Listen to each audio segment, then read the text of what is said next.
존경하는 국제팬 회원 여러분, 세계 한글 작가대회 시청자 여러분 안녕하십니까? 한국 문학의 세계화 밖에서 안으로 좌장을 맡은 시조시인 홍성란입니다. 반갑습니다.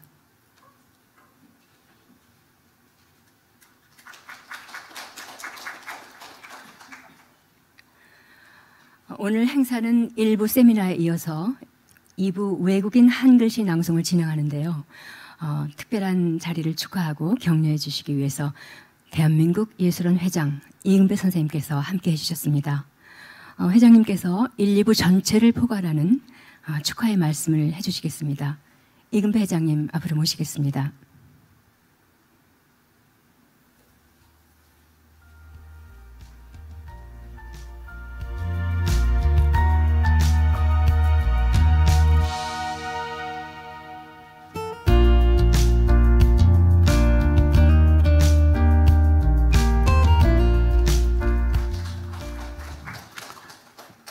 또 한 번 이 감동의 자리에 서게 됐습니다. 80평생 우리말을 쓰고 한글로 글을 써오면서도 그 한글의 위대함과 우리말의 고마움을 그렇게 깊이 깨닫지 못하고 살았습니다. 그런데 이제 나이가 들수록 이런 한글 소리만 들어도 가슴이 철렁하고 감동스럽습니다. 올해로 6번째 세계 한글 작가대회를 열어주시느라고 수고하시는 이 국제팬 손혜일 이사장님과 더불어 관계자 또 실무진 여러분, 또 아까도 제가 그 수필과 소설의 주제 발표와 토론을 들었습니다마는 이 대회에 많이 참가하신 국내외 석학 여러분들께 정말 진심으로 존경과 감사의 인사를 드리지 않을 수 없습니다. 올해는 한국 전쟁, 6.25 전쟁이라고 하죠. 70주년을 맞는 해입니다. 그래서 더욱 우리 한글이 왜 세계화가 돼야 되는지, 왜 세계인은 아직도 한글에 대해서 깊이 깨닫고 있지 못한에 대해서 그런 성찰과 반성이 깊습니다. 오늘은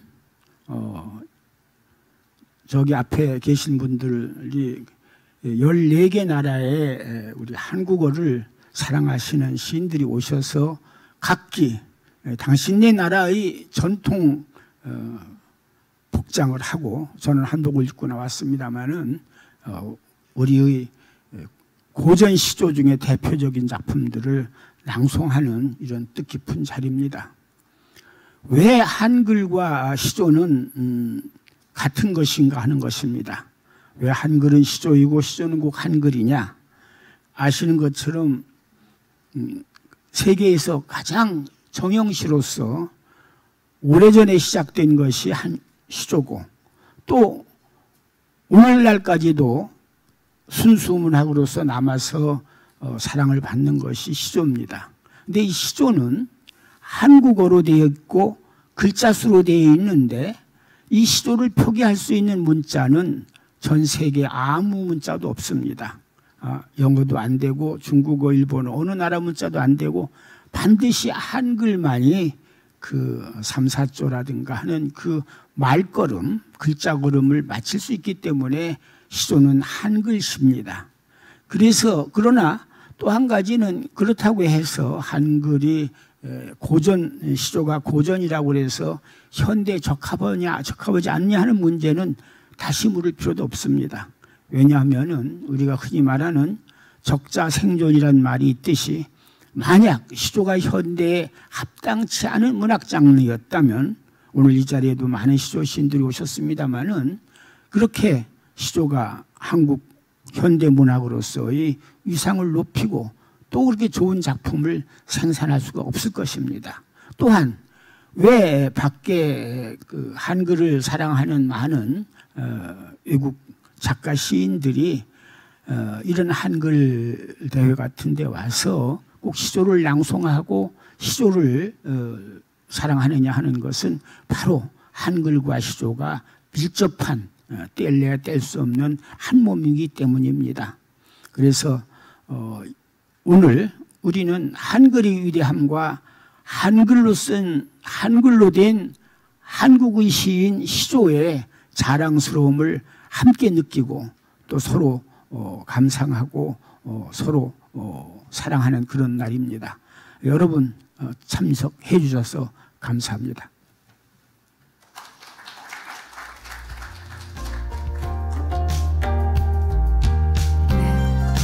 뜻깊고 유정한 축하의 말씀 감사드립니다. 자, 이제 일부 학술 세미나를 바로 시작하겠습니다. 옥고를 주신 웨인드 프라이머리 교수님 그리고 알파고 신하시 선생님 고맙습니다.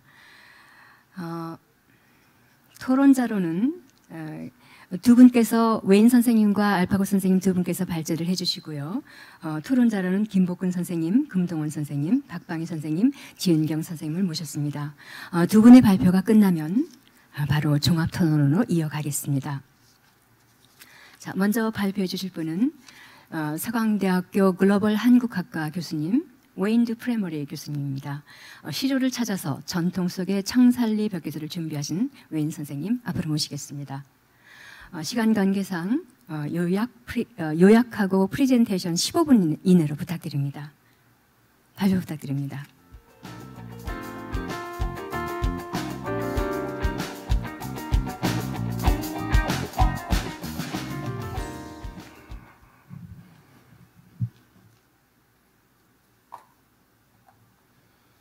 소개받는 웨인입니다. 반갑습니다. 소개해 주신 홍 선생님 정말 초대하셔서 정말 감사합니다. 오늘 요약하게 제가 사실 원래 한 30-40분 정도 발표 준비했는데요. 한 15분 내에 마치도록 하겠습니다.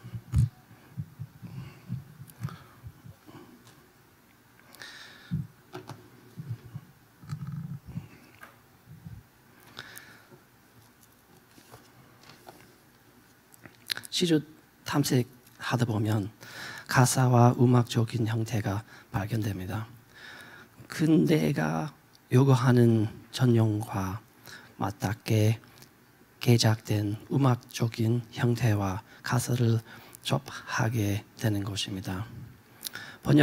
번역가들이 해외에 있는 출판사들이 한글 외국어로 표현하면서 단어들의 지면에 달리 배열시키는 모습들을 목격하기도 하고 시조라는 것은 생전 들어보지도 못할 만한 시인들의 유명한 작품들에서 시조를 감지하기도 합니다. 요즘 시조 탐색하다 보면 생소하게 생긴 디지털 코드라든가 기묘한 3D 프린터 조각물이 단어와 음악을 대변하는 예를 접할 때도 있습니다.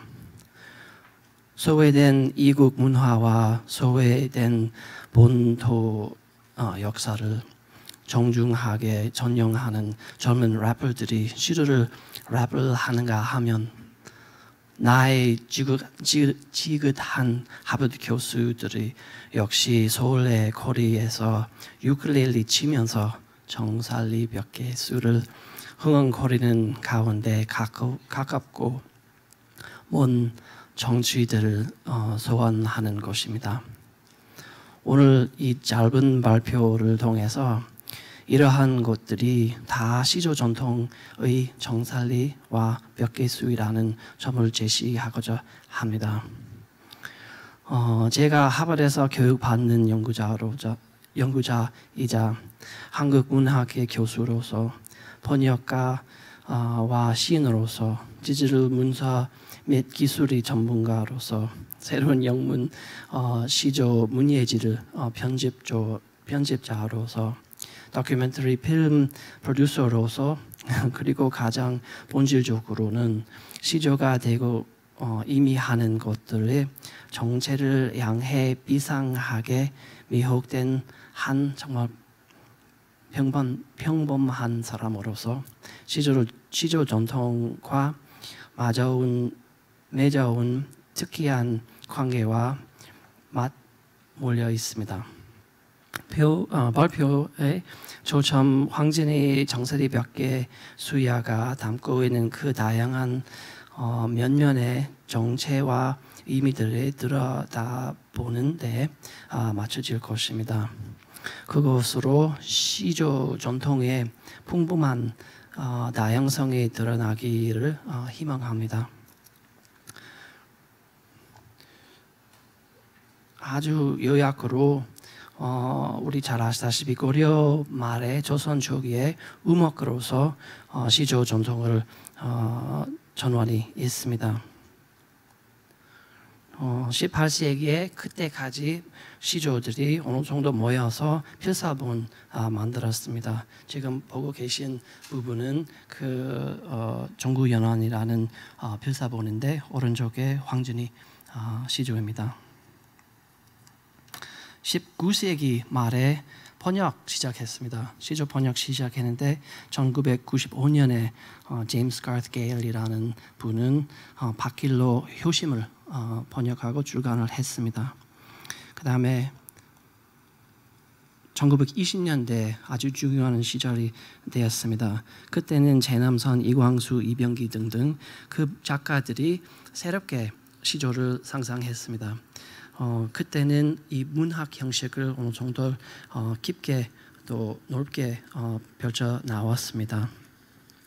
이 시대는 그 전에 있는 그 음악 전통도 넓게 만드는 것 같습니다.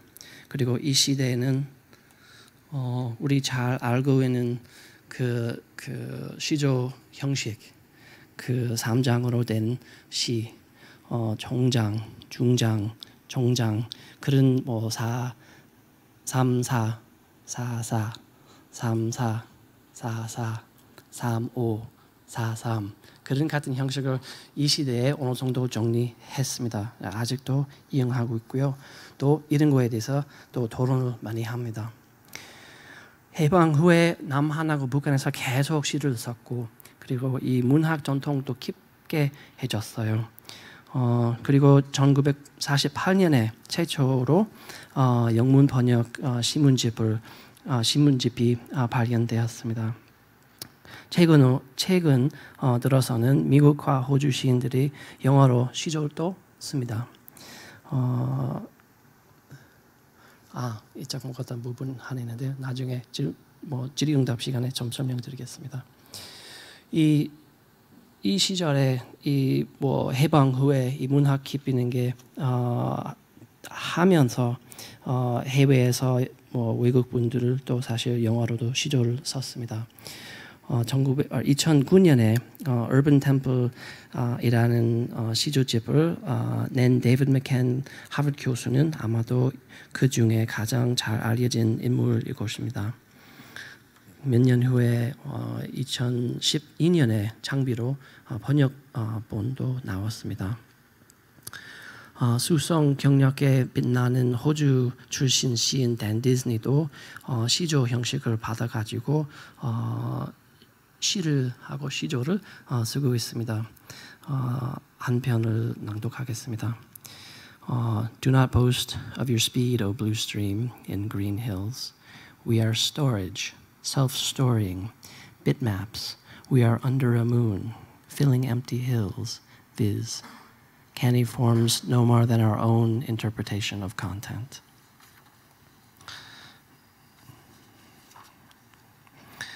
맥켄이나 디즈니 같은 국제적인 작가들이 영문 시조의 아이디어를 실험하고 탐구할 장을 마련하고자 시조 전통을 끌려다 쓰는 영시 대상의 전문전을 2016년도에 장관했습니다. 이런 전을 편집을 하면서 여러 가지 배웠습니다. 깨달은 것은 일단 시조의 탐색하기 시작하면 어디서나 시조 튀어나온다는 사실입니다. 예를 들어서 시조이라고 하는 시조이라고는 생전 들어보지 못했을 잘 알려진 영국과 미국 시인들이 시조를 썼다는 것을 발견합니다. 윌리엄 블레이크 The Sick Rose 병든 장미가 바로 그런 작품입니다. 이 시의 몇몇 라인을 약간만 건드리면 새 음절 구 and his dark를 축으로 하는 시조로 달바꿈합니다.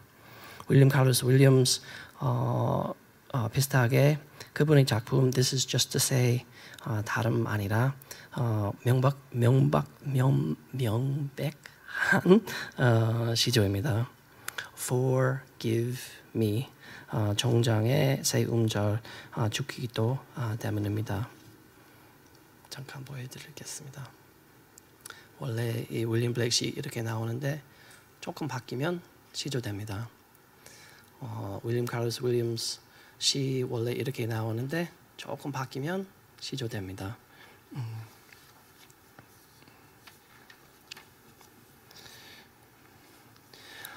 요새 제가 디지털 문서 많이 연구하고 있습니다.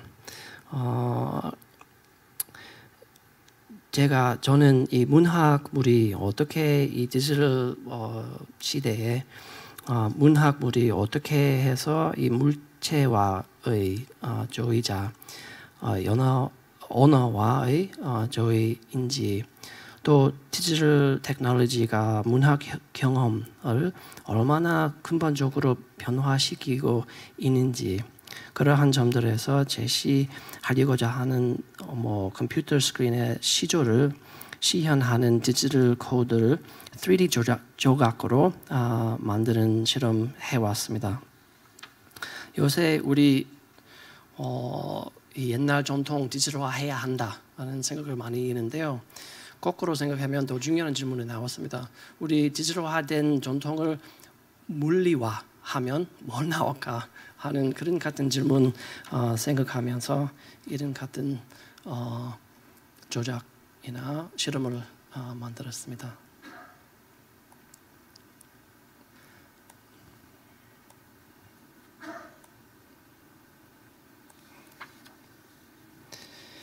이 자유분방한 실험들을 통해서 제가 확인했던 것들 중에 하나는 마치 강물이 그리하듯이 동일한 시조도 결코 한 모습을 유지하지 않는다는 점입니다. 보시다시피 똑같은 컴퓨터 형식, 똑같은 알고리즘 이용하는데도 똑같은 글 모델링하면 모습이 달라요. 그 전에 나오는 거 18세기 글 모델링하면 그런 모양을 나오고 1960년대 나오는 현대어 표현으로 된 황진이 시조 모델링하면 또 모양이 다릅니다. 비슷하게 영문 번역 모델링하면 완전히 이상하게 또 다르게 나옵니다. 전통에 만료된 우리들은 각자의 방식대로 그 전통을 다시 만들어내고 있다고 믿습니다. 다음은 지금까지 설명드리는 작업의 역사를 단속한 표현하고 있는 저의 시작입니다.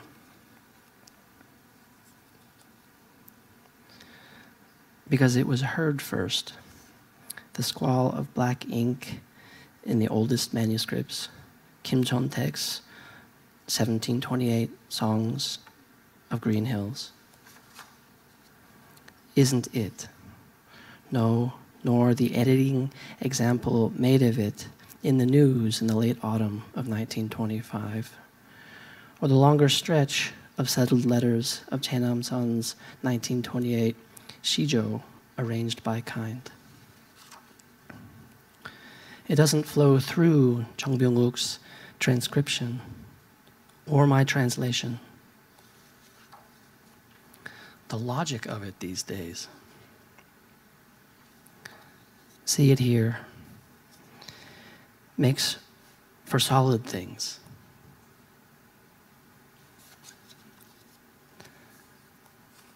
And airy ones. because it's restful to return, to listen.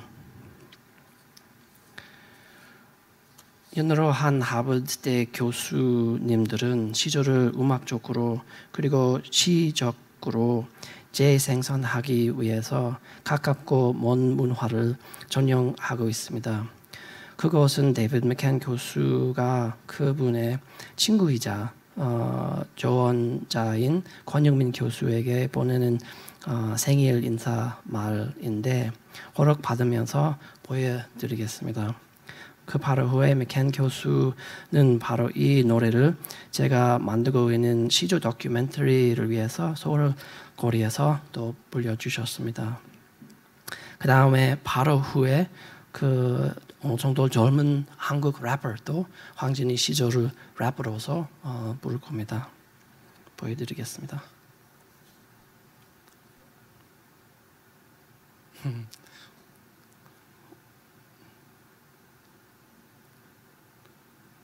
그 음악 시작.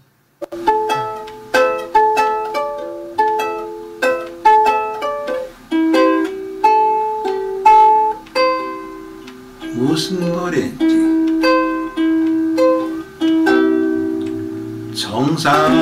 정살의 벽계수야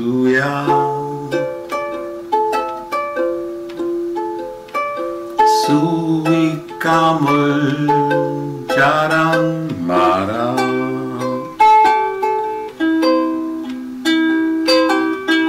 일도 장하이 하면 다시 오기 어려워라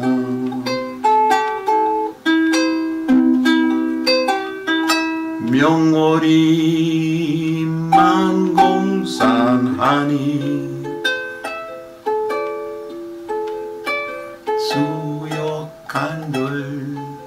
수역한들 잠깐 기다려보세요 어떠라 선생님 축하합니다. 감사합니다. 고맙습니다. 제가 그렇게 노래할 수 있었으면 그 다음에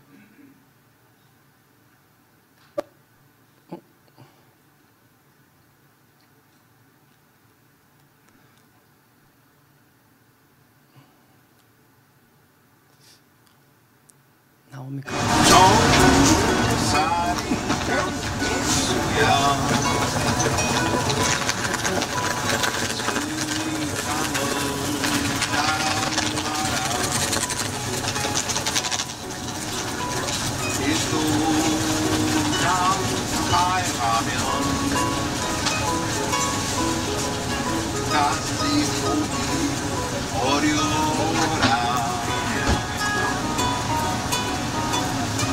영원히 만공산하니 수간들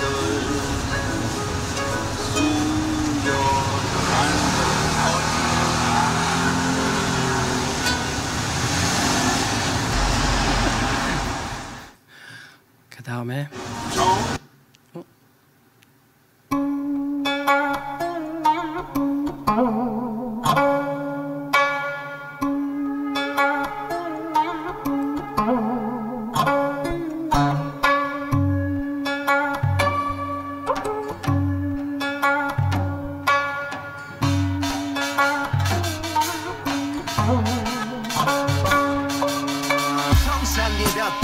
수위감을 자랑 마라 일도 장애하면 다시 오기 어려워라 명월이 방공산하니 쉬어간들 럭다리 흐르는 강물이 바다로 흐르면 다시 돌이킬 수 없지 시간은 잡을 수는 없지 인생이라는 건 덧없이 철없이 흘려보낸 젊음을 탓해봐야 뭐하겠어 그 누가 뭐라겠어 너도 나도 한 번뿐인 인생 즐길 때 즐기게 어차피 늙어주고 백토가 될 거물리게 술이나 마셔 붓고 다시 마셔 내장 가득만 놀이 넘치게 술을 붓고 마셔 정상리 몇 개수야 수비감을 자랑 마라 일도 장애하면 다시 오기 어려워라 명월이 방공산하니 쉬어간들 럭다리 제가 여기까지 보여드리겠습니다. 시간적으로 부족해서 마지막 부분은 소개하고 싶습니다. 이런 같은 시조들, 그 시조 전통 속에 다 있다고 생각합니다. 뭐 또 그 전통 아주 멀리 갔습니다. 일도 장애하는 것처럼 멀리 갔고, 하지만 다시 어느 정도 다시 돌아와야 돼요. 다시 그 전통 깊게 이해하려고 한다면 정말 전통적으로 어떻게 하는지를 알아야 한다고 생각해서 이 발표 마칠 수 있도록 그 황숙경 무형 문화재 받는 노래 잘하는 사람은 마지막으로 보여주고 싶습니다. 이 시조 없으셨네? 못하는가요? 다음에 해야겠네요. 알겠습니다. 여기까지 마치겠습니다. 감사합니다. 네, 핀 마이크. 네, 고맙습니다. 웨인 교수님은 소개하셨듯이 여러 가지 일을 많이 하고 계십니다. 그런 만큼 발표도 아주 혁신적으로 참신한 발표를 해주셨습니다. 아까 그 윌리엄의 병든 장미를 보여주시고 시조를 쓰셨다 이렇게 이야기하셨는데 물론 그분이 시조를 아시는 건 아니겠죠. 다만 자연스러운 호흡 단위가 네 마디로 이어진다. 그래서 그것을 조금만 건드리면 시조가 된다. 이렇게 말씀하실 수 있을 것 같아요. 근데 이런 내용은 아주 여러 한국 문학에서 뿐만이 아니라 여러 그 문학, 시문학에서 특히 많이 발견이 됩니다. 심도 있는 논구 감사드립니다. 그 웨인 교수님의 그 발제는 그 앞으로 다른 학술 세미나에서 좀 심도 있게 더 연구해 볼 수 있겠습니다. 고맙습니다. 다음 알파고 선생님 모시겠습니다. 터키시와 한국시의 역사적 흐름을 준비하셨습니다. 알파고 선생님은 서울대학교 대학원에서 정치학을 연구하시고 아시아엔 편집장을 역임하셨습니다. 발표 부탁드립니다. 안녕하세요.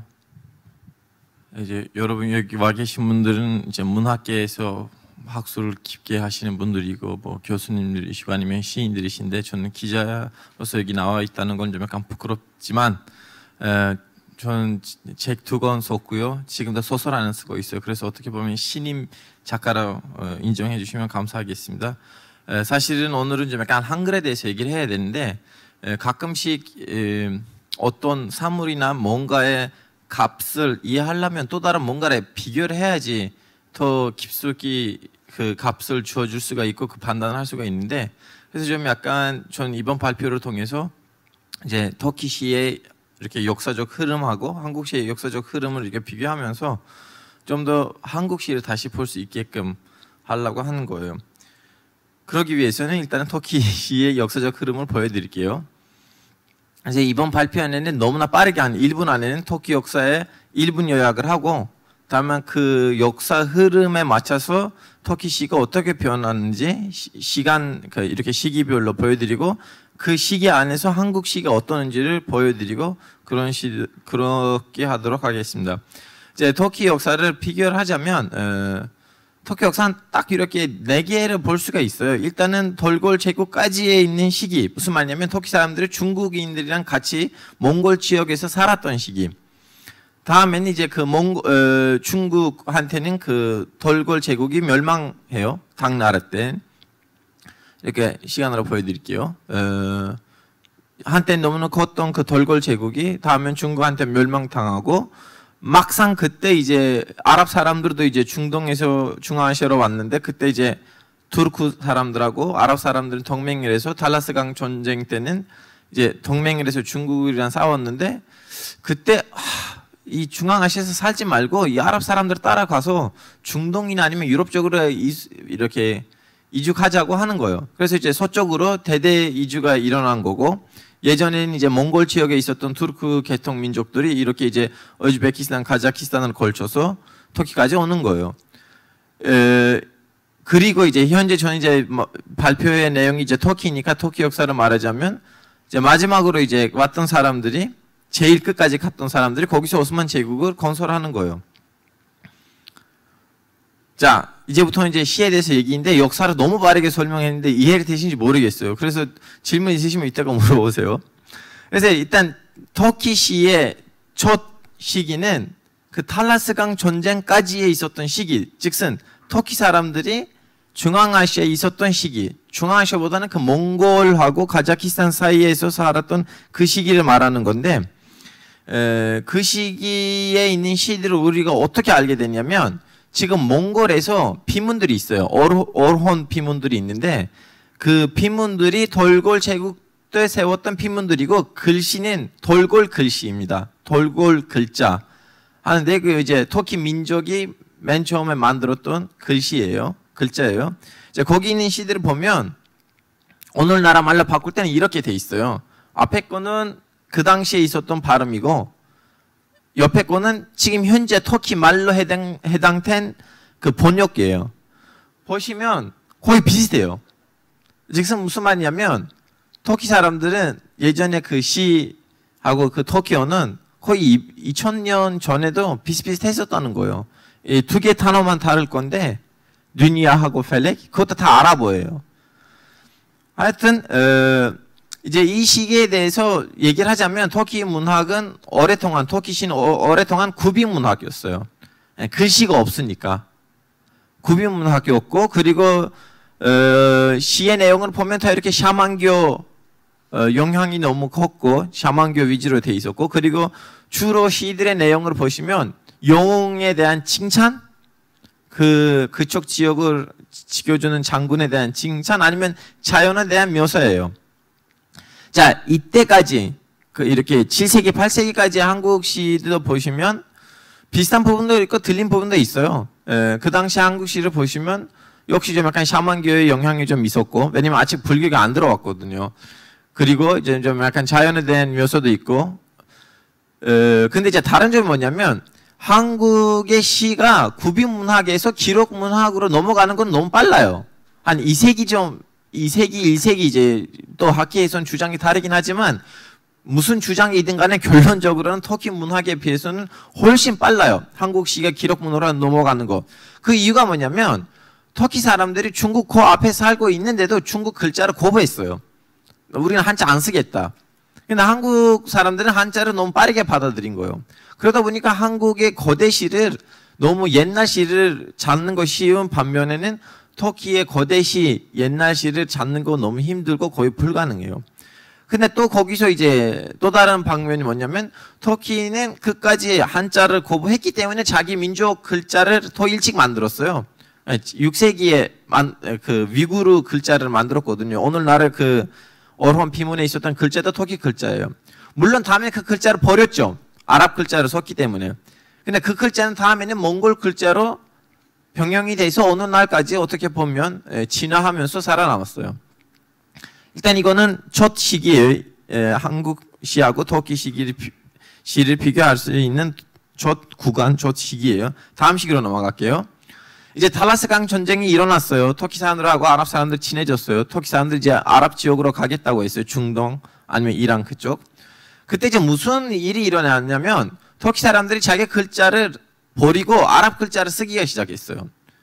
그리고 예전에 터키 글자 있다고 해도 국민이 별로 안 쓰고 윗사람들만 쓰는 거였는데 그때 갑자기 그 글자가 조금 더 대중화됐어요. 그러다 보니까 구비 문학이 너무 빠르게 기록 문학으로 넘어갔어요. 그리고 이제 시에 있어서는 정료적인 좀 약간 모습이 더 강해졌어요. 예전에는 이렇게 뭐 영웅 칭찬 아니면 자연 묘사였는데 그 이후로부터는 좀 약간 종교적인 것들, 내세에 대한 것들, 그리고 도덕적인 거 더 많이 들어갔어요. 터키 시에다가. 그리고 반면에도 이제 터키 시에다가 이렇게 아랍 요소가 많이 들어가니까 반발도 있겠죠. 야, 우리 민족 언어도 괜찮은데 왜 우리는 이렇게 아랍 글자를 많이 쓰냐? 왜 외래어가 많이 들어왔냐? 그러다 보니까 이제 여튼 이분이 가시칼라 마흐무드라고 하는 이분이 그때 큰 책을 쓰면서 그 안에다가 터키 시들을 더 배치하면서 터키 언어는 아랍 언어보다 더 우수하다는 거를 이렇게 발표하고 자랑하기도 했는데 그 책이 아직도 터키 문학에서는 좀 약간 쓰이는 문서이고, 방금 전에 얘기했잖아요. 그 종교적인 시들이 다 많이 쓰였다. 그 중에서 제일 유명한 사람이 루미예요. 루미 선생님. 한국에서도 몇 번 학회가 있었고, 유네스코도 2007년을 루미해로 지정을 했는데, 이분이 그때 썼던 시들은 아직도 어느 나라에도 우수한 시들이고, 그런 점 약간 아랍 글자를 쓰셨지만 언어는 터키였어요. 터키하고 이란은 섞였었어요. 하여튼 또 이 시기하고 한국의 시의 시기를 보시면 또 비슷한 점은 뭐냐면 이때도 한국에 불교가 들어왔거든요. 그래서 한국 시에는 특히 이렇게 향기 까먹는데 그걸로 이제 한국 시에서도 뭐라고 해야 되나 그 불교적인 요소들이 너무 강해졌고 종교적인 요소들이 강해졌대. 딱 이렇게 보면 같은 시기로 가더라고요. 다음 시기는 이제 터키 사람들이 이제 움직이는 거 너무 피곤해서 그런지 이제 전착하기로 했어요. 어느 나라 터키에 있는 그 위치에다가. 그래도 거기서 이제 오스만 제국이 생겼는데 이제 그때부터는 터키 사람들이 유목 생활을 달피했기 때문에는 시에 있어서는 또 다른 시기가 열려요.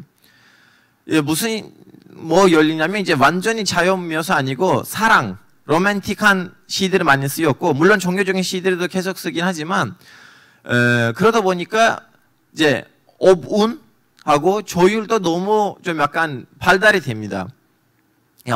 특히 거기서 제일 이렇게 탄생된 조율은 뭐냐면 아루스 조율이라고 하는 건데 그 좀 약간 복잡하니까 저는 좀 약간 썼습니다. 보여드릴게요. 예를 들면 초행이 민철 학교에 갔다. 시의 초행.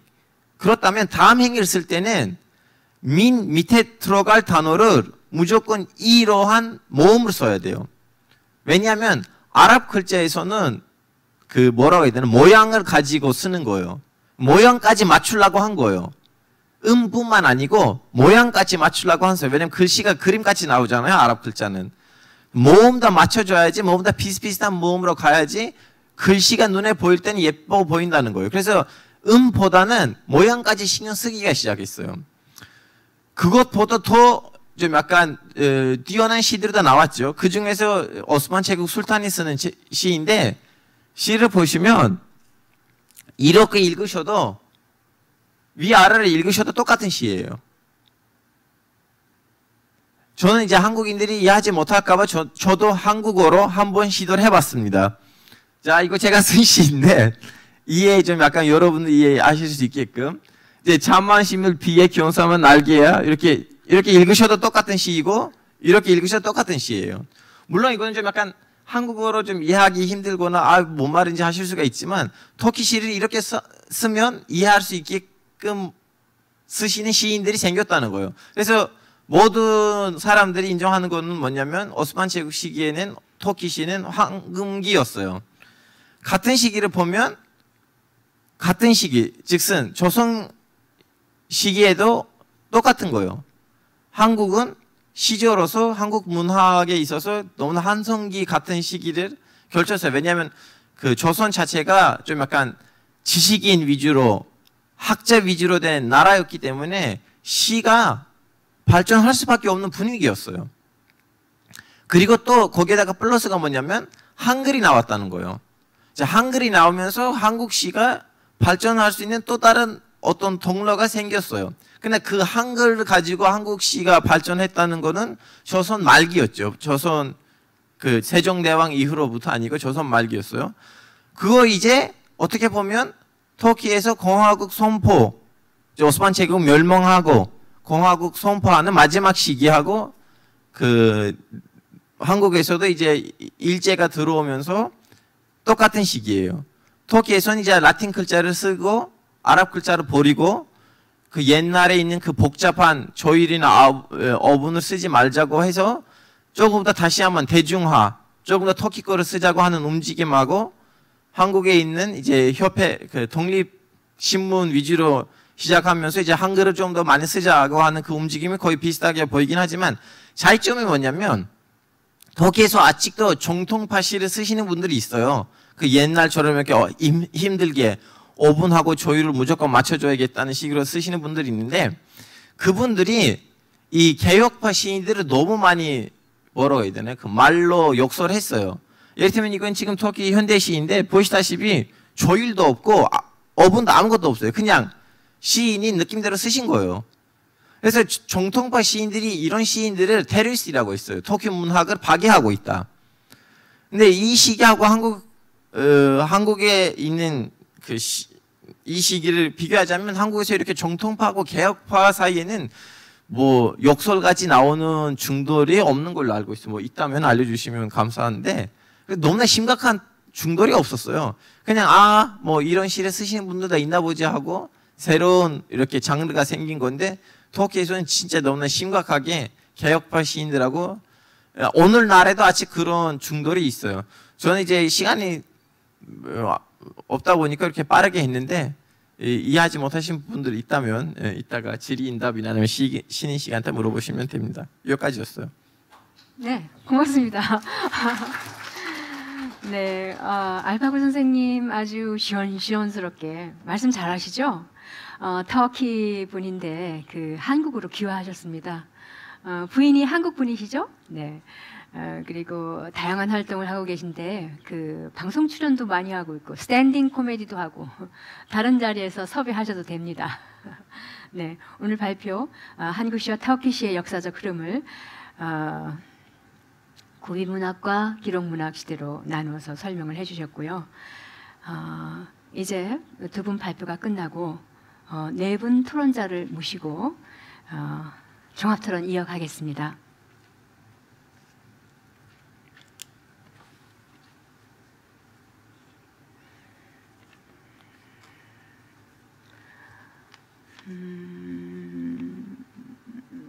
먼저 김복근 선생님께서 웨인 교수님 발제에 대한 질의를 해주실 거고요. 토론문을 아주 공들여서 잘 여러분 네 분께서 준비해 주셨는데요. 시간 관계상 축약해서 말씀해 주시긴 바랍니다. 그리고 질문은 한 가지만 부탁드리겠습니다.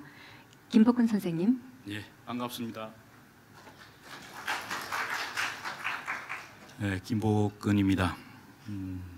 지금 자장께서 거듭 짧게 하라고 강조를 하셔서 저도 짧으면서 그러나 또 재미있게 다소 깊이를 더해서 말씀을 좀 드리고자 합니다.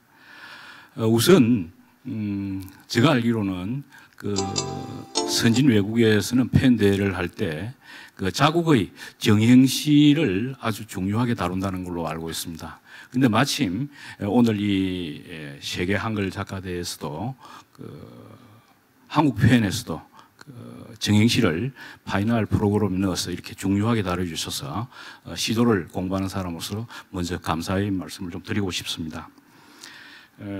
웨인 교수님의 시조를 찾아서 이 초고를 제가 보면서 시조에 대한 어떤 심도 깊은 연구와 애정에 대해서 정말 고맙다 하는 생각을 하면서 어떤 문화적 충격이라 그럴까요? 그런 걸 느끼면서 아주 강한 호기심 같은 것도 느낄 수 있었습니다. 교수님께서 말씀하신 바와 같이 한국의 정형시인 시조는 음악적 요소와 문학적 요소가 결합된 독특한 행식미를 갖추고 있다가 1920년대에 와서 분리되는 양상을 보이고 있습니다. 그런데 이 분리되는 과정을 저는 대단히 의아하게 생각을 하고 있습니다. 우리의 자의에 의해서 이게 분리된 것이냐, 어떤 외부의 힘에 의해서 분리된 것이냐, 거기에 의문을 가졌는데, 최근 제가 느끼기로는 일제 강점기에 민요와 시조를 말살하기 위한 일본의 정책에 의해서 이렇게 분리된 것이 아닌가, 그런 의혹을 갖고 있습니다. 그래서 토론자의 생각으로는 어떤 창과 시조는 나누어졌지만 시조에는 아직까지 음령과 절주라고 하는 그래서 그 삼장 시조의 맥이 지금도 면면이 이어지고 있습니다. 조금 전에 그 화면에서 맥켄 교수님께서 그 청살리 백개수를 연주하는 모습을 보면서 지금 최근에 그 일부지만은 그 시조가 다시 창에서 가곡에서 랩까지 변화하고 이렇게 접목을 시도하는 모습을 보면서 저는 대단히 긍정적으로 생각을 하고 있습니다.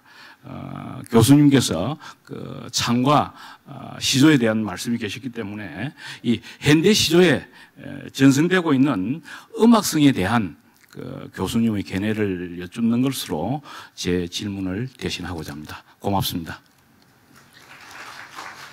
네. 정말 요약 발표, 토론문 요약해 주시고요. 질의도 간단하게 해주셔서 정말 감사드립니다.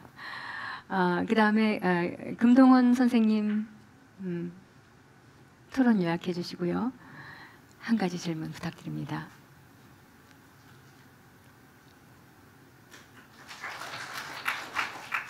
시를 쓰는 금동원입니다.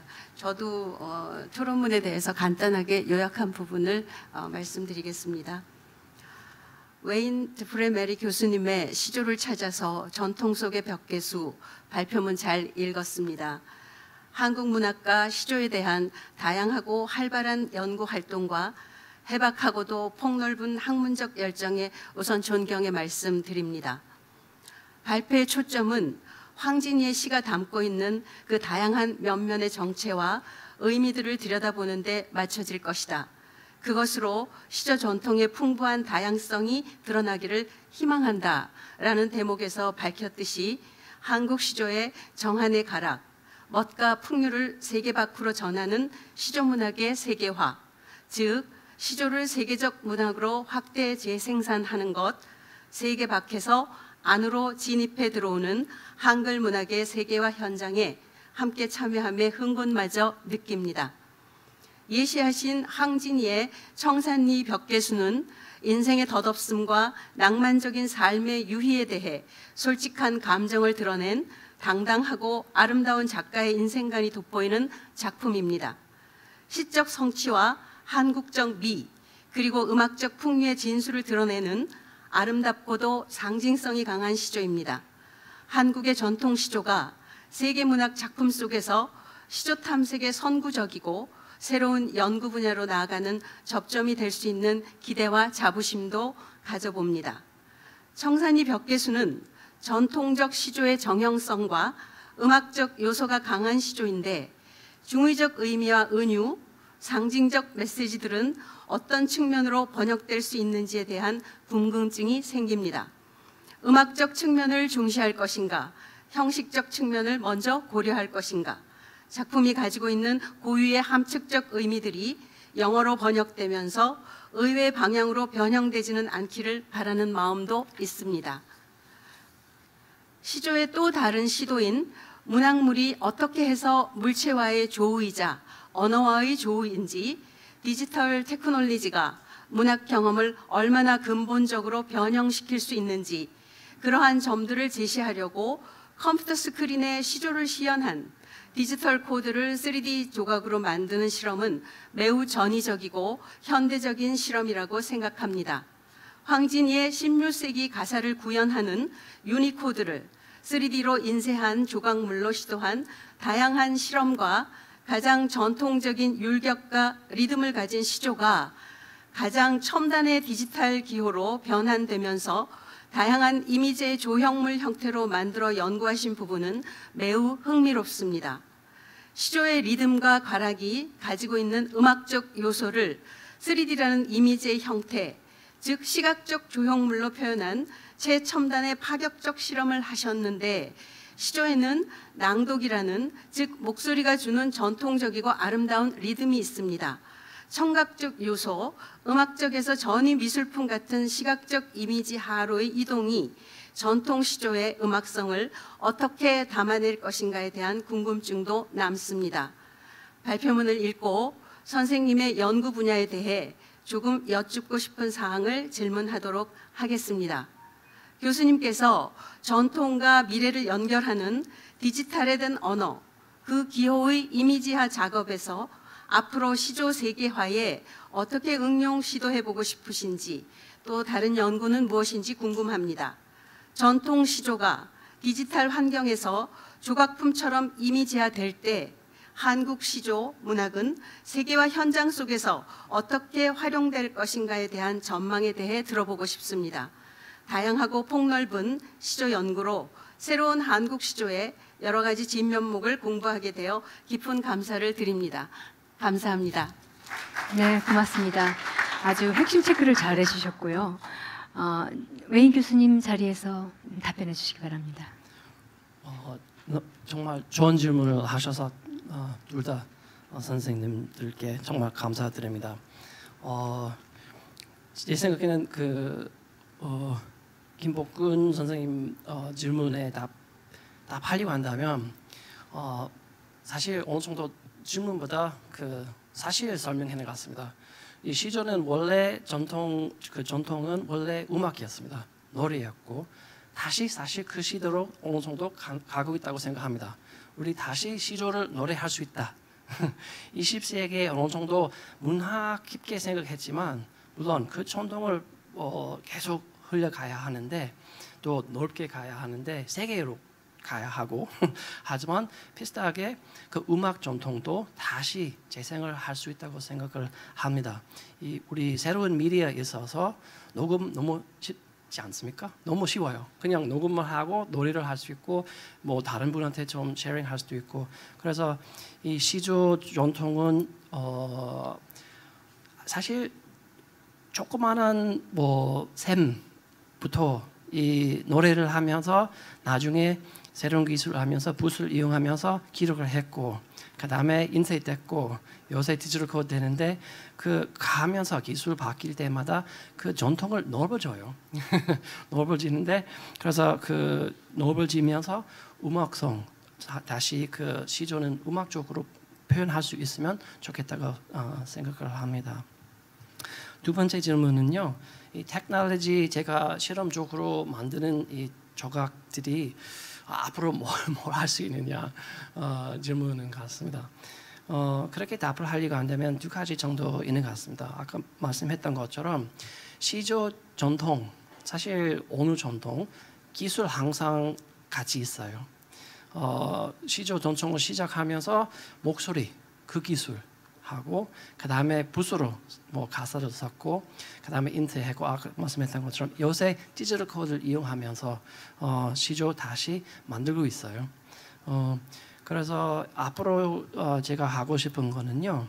이런 시인들이나 시조 잘 아는 분들이 사실 기술자 같이 그 전통을 만들 수 있으면 좋겠다고 생각합니다. 우리 항상 전통을 어떤 전통적인 시나 전통적인 이런 페인팅이나 그런 같은 거 디지털화해야 한다. 맞아요. 어느 정도 디지털화해야 하는데 하지만 어떻게 디지털화하고 있는지를 우리 문인들이 어느 정도 알아야 돼요. 알아야 하고 그 전통을 얼마만큼 바뀌고 있는지를 우리 알면서 그 전통을 어떤 방향으로 가야 하는지를 그 기술자 같이 선택을 해야 하는 것 같습니다. 그래서 이런 같은 실험을 하면서 우리 문인들이 이 기술적으로 특히 요새 얼마만큼 바뀌고 있는지 얼마만큼 이 변화시키고 있는지를 알 수 있게 하는 한 기회를 하려고 했습니다. 네, 여기까지 마치겠습니다. 네, 감사합니다. 네, 고맙습니다. 시조의 노래 전통은 20세기에 들어서도 다양하게 시도되고 있는데 이은상 선생님의 많은 시조들이 가곡으로 불려졌습니다. 그리고 요즘엔 또 랩으로 또 하기도 하고 그렇게 다양하게 발전해 가고 있는 것 같습니다. 그리고 디지털 코드 조형화 이후 문제는요. 시조와 조형예술의 만남이라는 점에서 의미가 있는 것 같습니다. 우리가 앞으로 시조를 향유하는 방식이 다양하게 폭넓게 변화될 수 있을 것 같습니다. 거기에 있어서 우리 웨인 교수님의 역할이 크게 기대됩니다. 네, 두 분 박수 보내드리시죠. 네. 그리고 어제 우한영 교수님 말씀하시던데요. 3시간 달려와서 3분 이야기하고 내려간다 이런 말씀이 있습니다. 아주 죄송하게 생각합니다. 특히 김복근 선생님께서는 저와 함께 시조 학술 세미나를 같이 진행한 경험이 여러 분 계신데요. 아주 심도 있고 깊이 있는 그런 발표 진행 잘 해주시고 계신데 오늘 이렇게 모셔서 너무 죄송합니다. 그런데 아주 깊이 있게 폭넓게 짧은 시간이지만 아주 임팩트 있는 토론을 해주셨습니다. 금동원, 김복근 두 분 선생님께도 감사드립니다. 자, 이어서 알파고 선생님 발제에 대해서 박방희 선생님과 지은경 선생님께서 토론문을 주셨는데 토론문 잘 읽었습니다. 역시 전체 시간이 부족해서 토론문 요약해 주시고 질의 한 가지만 부탁드리겠습니다.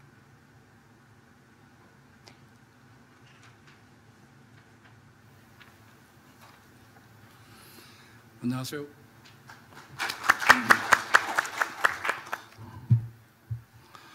네, 오늘 토론을 위해서 대구에서 올라온 박방입니다. 반갑습니다.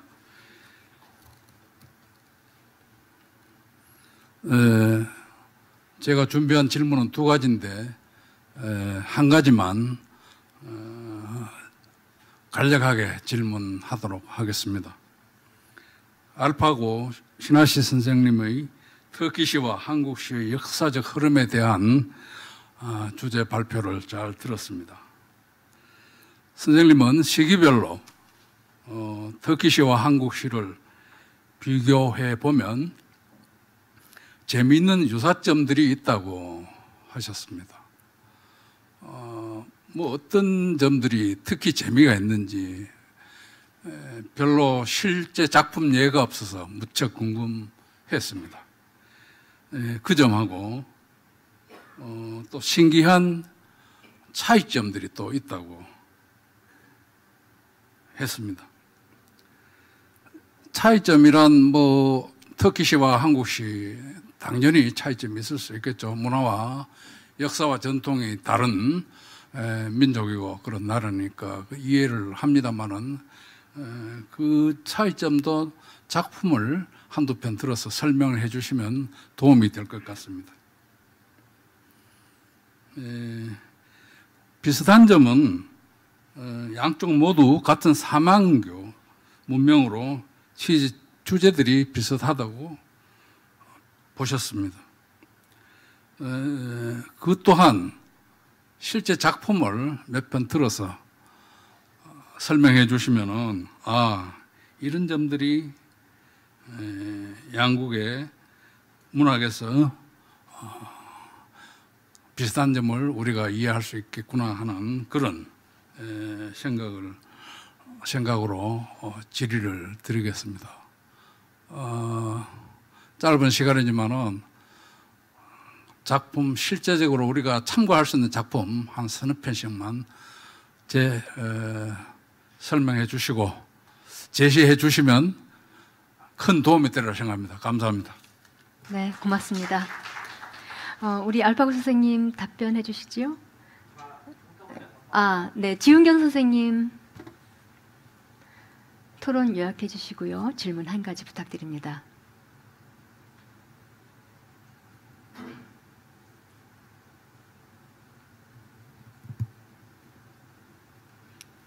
네, 종합토론자 지은경입니다.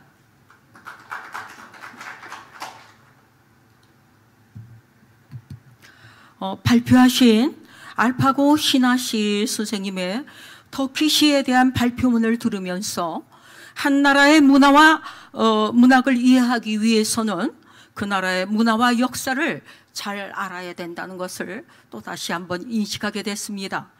특히 문학의 여러 장르와 다르게 시를 이해하기 위해서는 그 나라의 문자, 언어와 문자에 대한 이해가 필수적임을 알려주셨습니다. 더불어 언어와 문자의 발전 역시 정치적, 사회적 영향을 받는 밀접한 관계에 있음을 재인식시켜 주셔서 감사드립니다. 세계적으로 대부분의 나라들에서 시는 조율과 아분이 필수적으로 보고 있습니다. 우리 한국의 시를 예로 든다면은 어미에 뭐뭐구나, 뭐뭐 했지, 뭐뭐 하자 등등과 같이 어미 맞추기가 어렵지 않습니다. 터키 현대시에서 아분이 없는 시가 발전했다는 것은 한국처럼 그 언어의 어미가 그 비슷한 특성을 가지고 있는 것이 아닌가, 그게 궁금해서 질문을 드립니다. 또 한 가지 더, 한국은 근대 이전에 문학 작품의 대부분이 한자로 표기되었습니다. 터키의 경우도 마찬가지로 근대 이전에 아랍 문자로 표기했습니다. 터키는 현대시에서 아분이 없는 시가 발전했다는 것은 한국과 같이 어미가 비슷한 특성이 있는 것이 아닌가, 다시 한번 질문을 드리면서요.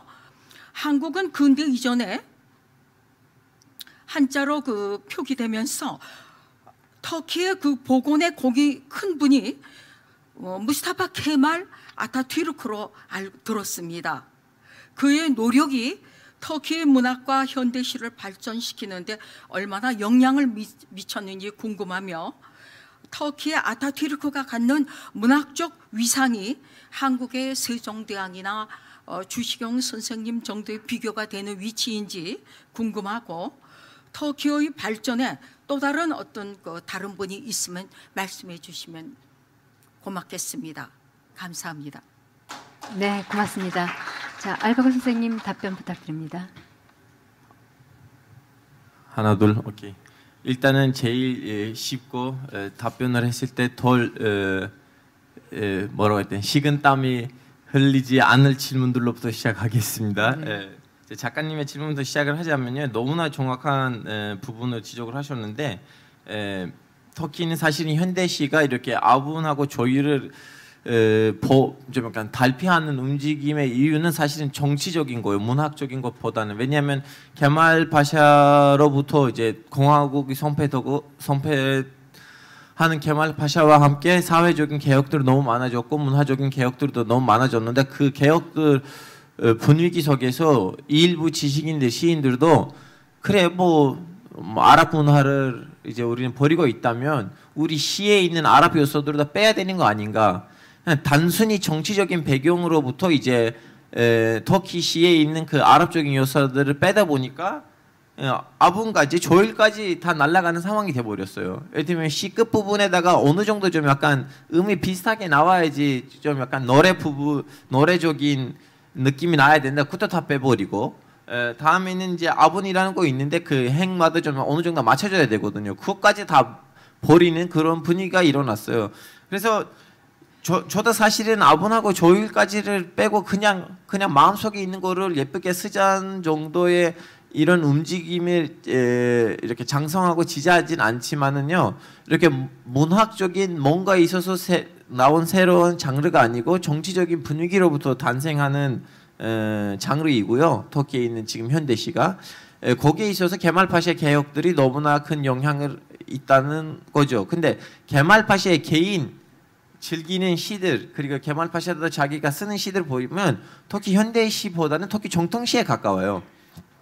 그래서 케말 파샤의 위치는 세종 대왕이나 아니면 이제 독립심물을 발행하시는 그분들보다는 좀 약간 다른 위치라고 생각하고요. 하여튼 이제 케말 파샤의 개혁들이 오늘날의 터키 현대 문학을 일으킨 데 있어서 정치적으로 더 그 배경이 있다고 생각을 하지만, 그것보다는 문학적으로 배경이 된 건 누구냐면 제 이름의 기원이 된 사람이에요. 제 이름이 이제 알파고 시나시잖아요. 시나시라는 거는 한국으로 따지면 율곡 같은 이름이에요. 지금 현재 사람들 안 써요. 제 아버지가 이상하게 제 이름을 그렇게 지어줬는데, 왜냐면 현재 없는 이름이에요. 현재 지금 누구도 안 써요. 이제 역사 속에 있는 시나시라는 사람이 뭐냐면 처음으로 프랑스에 가서 프랑스에서 유학을 하다가 라틴 글자를 우리가 써야겠다. 우리도 이렇게 물음표나 아니면 유럽에 있는 이 제대를 가지고 와야겠다고 처음으로 주장하고 처음으로 실행했던 시인이자 작가예요. 그 이름이 신하시니까 아버지가 제 이름을 신하시로 했는데 그 사람이 어떻게 보면 문학적으로 오늘날의 터키의 현대시를 이제 뭐라고요? 그 아버지로 보실 수가 있어요. 그래서 지금 식은땀을 흘리는 질문으로 넘어가자면요. 이제 선생님이 좀 약간 작품 위주로 비교하시면 그 재미있는 점, 신기한 점 아니면 차이점들이 나올 거라고 말씀하셨는데 너무나 정확한 말씀이에요. 그 일단은 재미있는 점이 신기한 점이 뭐냐고 물어보시니까 저한테 재미있는 신기한 차이점들은 뭐냐면 이제 최근에 와서 이제 한국 사람들도 이제 그걸 쓰잖아요. 한글을 쓰는데 한글은 어떻게 보면 예술적인 배경이 있는 특성이 있는 글씨체예요. 그냥 라틴 글자처럼 막 이렇게 옆에다가 붙이는 거 아니고 나름 이제 글씨 자체가 밑에 붙이기도 하고 옆에 붙이기도 하고 다음에 한 칸 한 칸 가다 보니까 아랍 글자처럼 좀 약간 예술성이 있는 글자예요.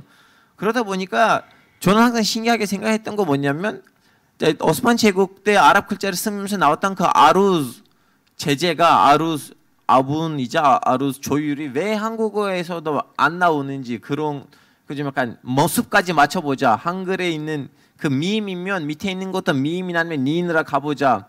이런 거 왜 한국에서 나오지 못하는지 저 항상 궁금했었어요. 근데 아무리 한글을 쓰다 보니까 아무리 쓴다고 하더라도 왠지 한자의 영향력이 많아서 그렇지 않을까라는 답변을 찾았는데 근데 말씀하신 거는 맞아요. 이렇게 작품 몇 가지를 가지고 오고 그 작품 위주로 보여드렸어야 됐는데 저는 이제 제 발표를 보시면 터키 작품만 소개됐었는데 왠지 한국 작품을 여러분이 이미 알고 있을 거라는 그런 방심으로부터 그런 발표에 있어서 미숙하는 부분이 있다는 거 작가님이 잘 지적을 하셨고요.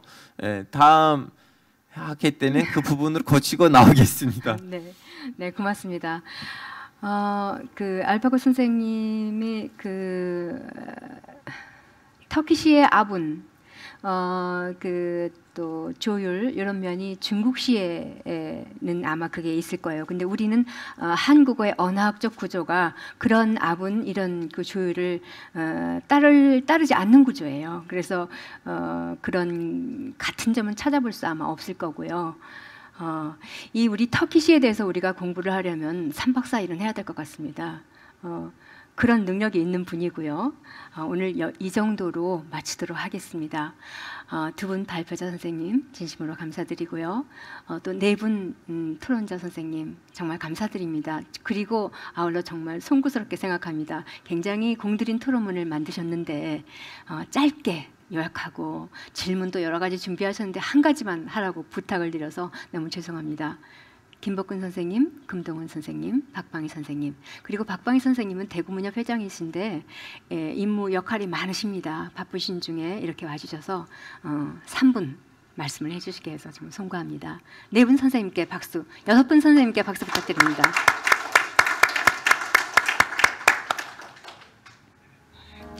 자, 그러면 우리 잠시 휴식 시간, 정리 시간